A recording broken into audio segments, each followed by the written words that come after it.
Kweli wanaotengeneza P2 za sasa hivi wanatengeneza feki. Sasa hii hapa sio kauli yangu, nimeikoti kutoka. Hizi ni sababu 7 ambazo zinapelekea P2 isifanye kazi. Lakini kumbuka pia kuna madhara makubwa yanayotokana na dawa hizi. Ikizingatia kwamba dawa hizi ni za hormone, kwa hivyo unavyotumia dawa ya hormone, elewa wazi kwamba unaenda kutrigger mfumo wako wa hormone kuwa katika hali ambayo sio ya kawaida, na hivyo kama utakuwa ni mtumiaji mzuri, yani ukawa unatumia mara kwa mara, kutakuwa kuna madhara makubwa unaweza kuyapata baadaye. Sasa twende moja kwa moja kuangalia ni wakati gani P2 haitafanya kazi. P2 haitafanya kazi au ufanisi wake utapungua sana kama ukimeza baada ya ovulation au siku ile ya ovulation. Wanawake wengi huwa hawalijui hili, wenyewe wanajimezea tu P2, wamekutana na mwanaume basi anameza. P2 inafanya kazi ndani ya masaa 72 kutoka umekutana, lakini izingatiwe ile kwamba umekutana wakati ambao ovulation bado haijafanyika. Kwa hivyo ikiwa ni hivyo, ndani ya masaa 72 ukimeza P2 itafanya kazi, lakini baada ya hapo P2 haitakuwa na msaada wowote, tunaita progesterone.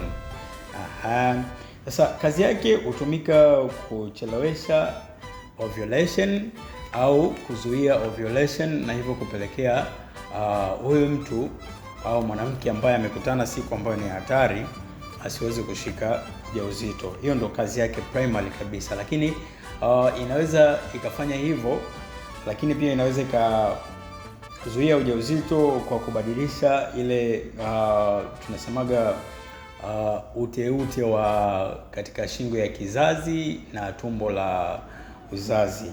Hii tunaita cervical mucus. Sasa inafanya nini? Inafanya huo ute kuwa mzito kupita kiasi, na hivyo kufanya hizi mbegu za kiume zisiweze kuogelea na kufikia katika yai na kusababisha ile urutubishaji. Hii ndio kweli wanaotengeneza P2 za sasa hivi wanatengeneza feki. Sasa hii hapa sio kauli yangu, nimeikoti kutoka kwenye moja ya mitandao ya kijamii. Anyway, wacha nitaje tu, ilikuwa ni Instagram. Katika pita zangu nilikuta kuna mtu ameposti, amecomment kitu kama hicho. Ikabidi ni pay attention kidogo, nipate kuangalia huyu mtu kwa nini ameandika kitu kama hicho. Nikamfuata DM, nikajitambulisha kwamba mimi ni nani, na nimeona comment yake hiyo, nimeona kama ninaweza either tukashare elimu kidogo. Bahati nzuri alikuwa very cooperative, akaonesha kushirikiana na mimi, kwa hivyo nikamwelezea pale, na bahati nzuri akanielewa. Sasa nikaona isiwe hivyo tu, pengine kuna watu wengi wako na mawazo kama ya huyu ndugu ambaye aliposti, alicomment kitu cha namna hii katika ukurasa wa mtu fulani. Sasa nikaona nije na mada maalum kabisa, ambayo hii mada inasema ni kwa nini P2 inaweza isifanye kazi, yaani sababu ambazo zinaweza zikapelekea P2 isifanye kazi. Kwa hapa nimeorodhesha sababu 7, lakini tutaigawa hii mada yetu katika maeneo mawili. Leo tutaongelea sababu ya kwanza hadi ya 4, na session inayofuata tutamalizia sababu ya 5 hadi ya 7. Sasa tuangalie P2 yenyewe hasa ni kitu gani. P2 ni dawa ambayo inatumika kama emergency oral contraceptive kwa ajili ya kuzuia ujauzito, hasa kwa mwanamke akikutana siku ambazo ni za hatari. Sasa kwa majina ya kitaalamu, P2 ina dawa ya hormone ambayo inaitwa levonorgestrel, ambayo hii levonorgestrel ni hormone tunaweza sema ni derivative hormone ya progesterone ambayo inafanya kazi sawasawa na hormone ambayo inapatikana mwilini ambayo inaitwa progesterone. Sasa kazi yake hutumika kuchelewesha ovulation au kuzuia ovulation, na hivyo kupelekea huyu mtu au mwanamke ambaye amekutana siku ambayo ni hatari asiweze kushika ujauzito. Hiyo ndo kazi yake primary kabisa, lakini inaweza ikafanya hivyo, lakini pia inaweza ikazuia ujauzito kwa kubadilisha ile tunasemaga uteute wa katika shingo ya kizazi na tumbo la uzazi. Hii tunaita cervical mucus. Sasa inafanya nini? Inafanya huu ute kuwa mzito kupita kiasi, na hivyo kufanya hizi mbegu za kiume zisiweze kuogelea na kufikia katika yai na kusababisha ile urutubishaji. Hii ndio namna P2 inavyofanya kazi. Kama unavyoweza kuona hapo, tumeandika kwa kifupi kitaalamu kwamba P2 ni levonorgestrel yenye high strength. Kama unavyojua levonorgestrel ambayo inapatikana katika P2 ni ina strength ya acha tuone hapa, ina strength ya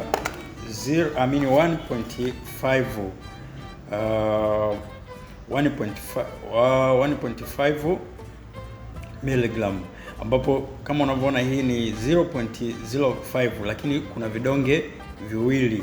Sasa kila kidonge kina 0.75.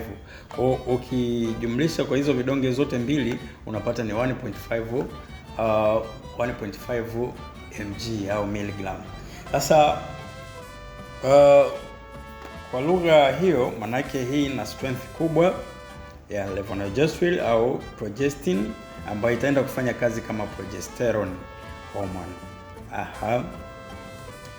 Sasa twende moja kwa moja kuangalia ni wakati gani P2 haitafanya kazi.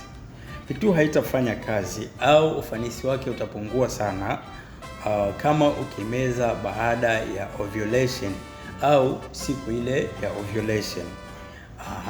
Wanawake wengi huwa hawalijui hili, wenyewe wanajimezea tu P2. Wamekutana na mwanaume basi anameza P2 akijua kwamba anazuia ujauzito, lakini kama haujui ovulation yako ni lini, bado inakuwa tatizo liko pale pale, kwa sababu ukimeza baada ya ovulation au siku ile ya ovulation, P2 haitafanya kazi. Matokeo yake utashika ujauzito, na kwa kuwa hauna hii maarifa utaamini kwamba P2 za siku hizi ni feki, kama alivyoposti yule ndugu yetu kwamba P2 za siku hizi ni feki. Lakini pia hii P2 inaweza isifanye kazi kama endapo utameza baada ya ujauzito kutu. Kama ujauzito tayari umeshatungwa, hata ukimeza P2 haitasaidia chochote. Maana yake ni nini? Wewe utakuwa tayari umeshashika ujauzito, kwa hivyo hapo process zingine tu ziendelee za maandalizi ya kulea ujauzito na maandalizi ya kumpokea mtoto. Lakini wakati gani mwingine P2 haitafanya kazi? P2 haitafanya kazi kama ukimeza baada ya masaa 72 kupita. P2 inafanya kazi ndani ya masaa 72 kutoka umekutana, lakini izingatiwe ile kwamba umekutana wakati ambao ovulation bado haijafanyika. Kwa hivyo ikiwa ni hivyo, ndani ya masaa 72 ukimeza P2 itafanya kazi, lakini baada ya hapo P2 haitakuwa na msaada wowote tena. Wakati gani mwingine? Wakati mwingine ambao P2 haitafanya kazi au haitakuwa na msaada ni kama mtu atatapika ndani ya masaa 2 hadi 3 baada ya kumeza P2. Kuna watu wako na wanapataga hiyo irritation, yani amemeza dawa anapata vichefuchefu na anatapika. Sasa ukitapika ndani ya masaa 2 hadi 3 baada ya kumeza P2, ujue kabisa hiyo P2 haitakuwa na msaada wowote, na matokeo yake utashika ujauzito. Na hizi zote ambazo naonesha hapa ni P2. Kwa hivyo P2 ziko za makampuni tofauti tofauti. Kuna kampuni kama hii hapa inaitwa Trustedice. Yenyewe hii ina kidonge kimoja tu, kwa hiyo imekuwa combined. Tulisema ina 0.05 75 ambao kwa vidonge viwili itakuwa na 1.5 mg. Sasa hii ina kidonge kimoja ambacho chote kina 1.5 mg. Lakini iko ya kampuni kama hii hapa, yenyewe hii ina vidonge viwili ambavyo ni vya 0.75 mg, ambapo kwa vidonge vyote viwili italeta ile jumla ya 1.5 mg. Hizi zote ni P2. Kwa hiyo usikariri tu labda ukienda sehemu wakakupatia ya kampuni hii au ya kampuni hii ukaanza kujiuliza imekueje hapa. Hizi zote ni P2 na zote zinafanya kazi sawa kama ukitumia kwa usahihi. Ikumbuke tu hii itakuwa na mwendelezo kama nilivyosema, kutakuwa kuna sababu kutoka ya 5 hadi ya 7. Hizi ni sababu 7 ambazo zinapelekea P2 isifanye kazi, ambapo sababu ya kwanza, ukimeza P2 baada ya ovulation au siku ile ya ovulation, basi hiyo P2 haitafanya kazi. Sababu ya pili, ukimeza P2 baada ya kushika ujauzito, hiyo P2 itakuwa haina msaada wowote.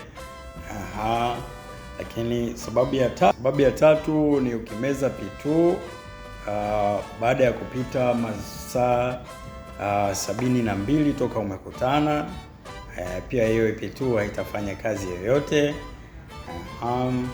Lakini sababu ya 4 ni ukimeza P2 halafu ukatapika ndani ya masaa 2 hadi 3 tangia vile umemeza P2, basi ujue hiyo P2 haitafanya kazi yoyote. Nikualike tu mpenzi mtazamaji, usiache kusubscribe, kulike, comment na kushare, lakini pia endelea kufuatilia session inayofuata. Tutaendeleza sababu ya 5 hadi ya 7 ambazo zitafanya P2 isifanye kazi. Na wanawake wengi wanakuwa wanajilaumu sana, na wengine uamini kama alivyoposti yule ndugu yetu kwamba P2 za siku hizi ni fake, lakini ukweli ni kwamba sio fake, isipokuwa kuna makosa tu ambayo huwa yanafanyika na anapelekea P2 hizi zisiwe na msaada wowote. Lakini kumbuka pia kuna madhara makubwa yanayotokana na dawa hizi, ikizingatiwa kwamba dawa hizi ni za hormone. Kwa hivyo unavyotumia dawa ya hormone, elewa wazi kwamba unaenda kutrigger mfumo wako wa hormone kuwa katika hali ambayo sio ya kawaida, na hivyo kama utakuwa ni mtumiaji mzuri, yani ukawa unatumia mara kwa mara, kutakuwa kuna madhara makubwa unaweza kuyapata baadaye.